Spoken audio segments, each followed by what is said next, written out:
playwriter, and I've been serving as the Croswell's artistic director for 10.5 years now, but have been involved here for a very long time. And of course, the Croswell has been a part of our community for more than 150 years. It's actually one of the few entities in town that has faced a pandemic before, hard to believe. And for this current situation, things have been really tough here. We have canceled all programming from March through the end of July, and we're working and looking really hard at the possibility of reopening with a production in August. That has caused a lot of both financial distress on this organization, but also theater people are folks who want to be together, get together to experience and share emotions, both joy, laughter, as well as things that can be challenging and helping us grow in other ways. And the fact that we're not together, that we can't share in an experience of live performance has been really, really hard.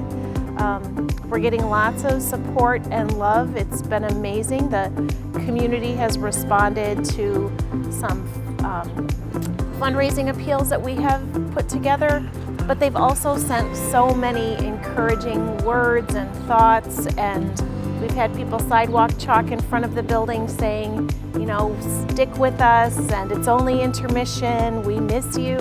All of those things, all those messages that really just lift our spirits a lot and help us know that we're going to get through this. The Croswell staff and our board and our fundraising committees, we really tried to lean in, thinking really hard about how can the Croswell make it through this, and how can our community of supporters and friends help us.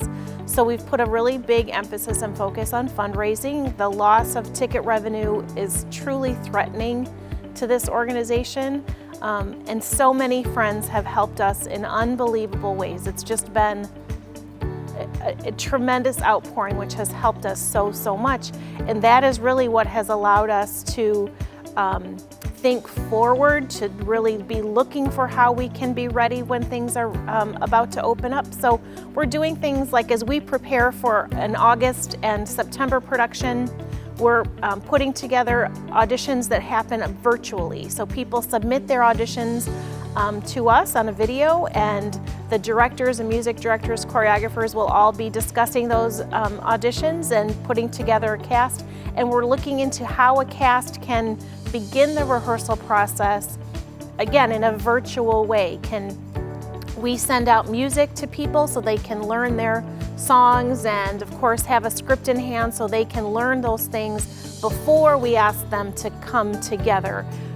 It will be hard. It's going to be hard to figure out how we can socially distance a love story that is a part of almost every musical, not all, but a lot of those we have coming up, and also how we can make the experience of coming here for a show feel comfortable, feel safe for people.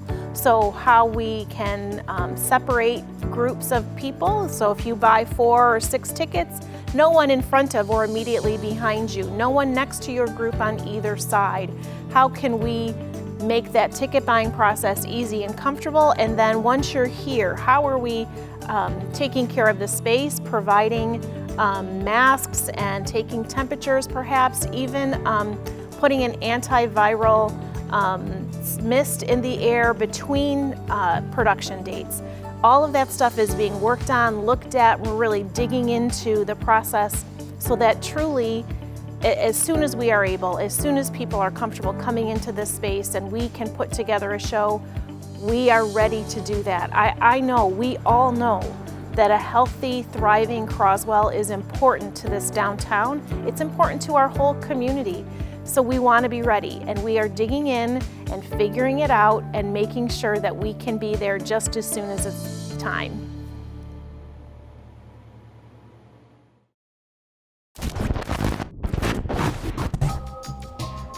So as I'm standing here on the Croswell stage, you can see behind me is an empty theater, and next to me is our ghost light.